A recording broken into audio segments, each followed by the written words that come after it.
क्या आपने इस दुनिया की सबसे पहली कार को देखा है? अगर नहीं तो आज देखेंगे। और कैसे बनाए जाते हैं आर्टिफिशियल बीचेस, और आखिर क्यों 2600 साल पहले मर चुकी मम्मी को जिंदा कर रहे हैं साइंटिस्ट। जानने के लिए वीडियो को पूरा देखिएगा। Fact number 9। दोस्तों, रेलवे ट्रैक पर जब भी ट्रेन आती है तो ट्रैक का खाली होना इंपॉर्टेंट होता है, वरना कुछ भी हो सकता है। लेकिन दुनिया में एक जगह ऐसी भी है जहाँ से ट्रेन गुजरती तो है, लेकिन लोगों के हुजूम के बीचों बीच। जी हाँ, असल में ये ट्रेन रूट काफी फेमस है जो थाईलैंड के बैंकॉक में मौजूद है। यहाँ एक रेलवे ट्रैक बीच बाजार से होकर गुजरता है और ये इतना फेमस है कि लोग इसका एक्सपीरियंस लेने के लिए दुनिया के कई हिस्सों से यहाँ देखने के लिए आते हैं। बता दें कि ये रेलवे स्टेशन थाईलैंड के सैमुट सोंगख्रम प्रोविंस में मौजूद है और इसका नाम माई क्लोंग है। और इस स्टेशन के पास की पटरियां शहर के बीचों बीच से होकर गुजरती हैं। हैरानी की बात यह है कि पटरी पर ही यहाँ की सबसे बड़ी सब्जी मंडी भी लगती है, जिसका नाम फोल्डिंग अम्ब्रेला मार्केट है। अब आप सोचेंगे कि इसका नाम फोल्डिंग अम्ब्रेला क्यों है? दरअसल इस छोटे रास्ते से गुजरने वाली ट्रेन की पटरी के अगल बगल सब्जी की दुकानें लगाई जाती हैं और जैसे ही ट्रेन यहाँ से गुजरती है वैसे ही दुकानदार अपनी दुकान के पर्दे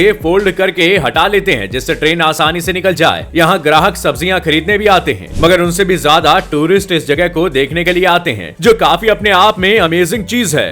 फैक्ट नंबर 8। हमने बचपन से कहानी किस्सों में अजीबोगरीब घरों के बारे में खूब सुना है, लेकिन असल जिंदगी में ऐसा कोई घर ढूंढ पाना थोड़ा मुश्किल है। पर आज मैं आपको ऐसा ही घर दिखाने वाला हूँ। असल में यूनाइटेड किंगडम के एक जंगल में एक शख्स ने जायंट शू हाउस ढूंढ निकाला है। ये घर 1950 के दशक में बनाया गया था। फिलहाल ये घर इतना जर्जर हो गया है कि यहाँ रहने के लिए सोचा भी नहीं जा सकता। बता दे कि इस घर को पत्थरों से बनाया गया है। यही नहीं, 1950 के आसपास बने इस घर को 70 और 80 के दशक में बच्चे खेलने के लिए इस्तेमाल करते थे। फिलहाल इस घर पर गहरी काई जमी हुई है और पेड़ों ने इसे अपनी जटाओं में जकड़ लिया है। Fact number 7। आपने फिल्म स्टार्स की वैनिटी वैन तो देखी होगी, जो एक घर की तरह ही हर सुख सुविधा से लैस होती है। अब यूं तो हर स्टार के पास अपनी पर्सनल वैनिटी होती है, जो कई ज्यादा महंगी भी होती है, लेकिन क्या आपको पता है कि south Indian superstar Allu Arjun की वैनिटी दूसरे स्टार्स के मुकाबले कई गुना ज्यादा कीमती है। बता दें कि अल्लू अर्जुन की वैनिटी वैन फैल्कन के बाहर और अंदर उनके नाम के शुरुआती अक्षर AA लिखे हुए हैं। इस वैनिटी वैन के इंटीरियर में ब्लैक, व्हाइट और सिल्वर कलर इस्तेमाल हुआ है। वैन में रेक्लाइनर चेयर से लेकर लेदर सीट, एक बड़ा मिरर और एंटरटेनमेंट के लिए कई चीजें दी गई है ताकि एक्टर बोर फील ना करे। और इस वैन को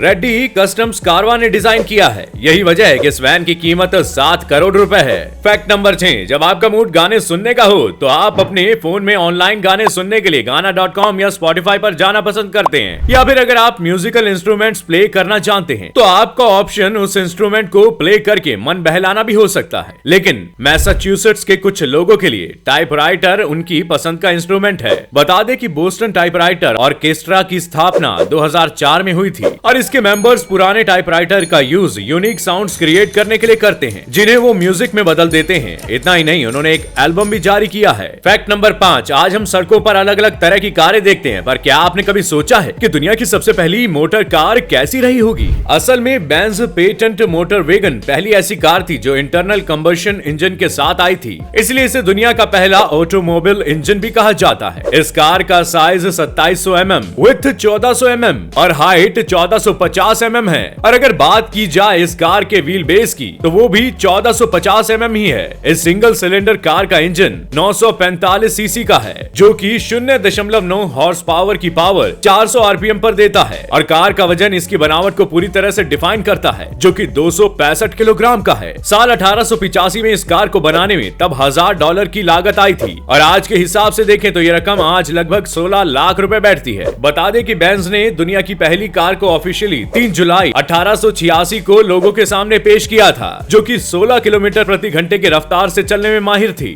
फैक्ट नंबर 4। दोस्तों, आपको इतना तो पता ही होगा कि दुबई और ऑकलैंड जैसी कंट्रीज अपने यहाँ टूरिज्म को बढ़ावा देने के लिए आर्टिफिशियल बीचेस को बनाकर तैयार करती है। लेकिन क्या आपको पता है कि आखिर इस तरह के बीचेस को बनाने के लिए यहाँ किस तरह की सैंड्स का इस्तेमाल किया जाता है? तो मैं आपको बता दूं कि इस तरह के बीचेस के एजेस पर हाइड्रोफोबिक सैंड का इस्तेमाल किया जाता है, जिसे मैजिक सैंड या एक्वा सैंड कहा जाता है। इन सैंड्स को साधारण सैंड के ऊपर हाइड्रोफोबिक कंपाउंड की परत चढ़ाकर बनाया जाता है, जिसकी वजह से जैसे ये सैंड पानी के संपर्क में आती है तो इसमें मौजूद हाइड्रोफोबिक कंपाउंड की वजह से इस सैंड के पार्टिकल्स एक दूसरे से चिपककर सिलेंड्रिकल फॉर्म ले लेते हैं और इसीलिए ये रेत पानी के अंदर एक हार्ड स्टिकी सब्सटेंस में कन्वर्ट हो जाती है। और खास बात यह है कि ये रेत के पार्टिकल्स के बीच में पानी के मॉलिक्यूल्स की एंट्री होने ही नहीं देती, क्योंकि ये पानी से बाहर निकालने पर भी पूरी तरह से सूखी हुई रहती रहती है और यही वजह है कि इस सैंड को आर्टिफिशियल बीचेस पर डाला जाता है। फैक्ट नंबर 3, दोस्तों आपने हाल ही में एक शख्स को पतंग के साथ हवा में उड़ते हुए देखा होगा, लेकिन क्या आपको पता है कि साल 2015 में कनाडा के डैनियल बोरिया ने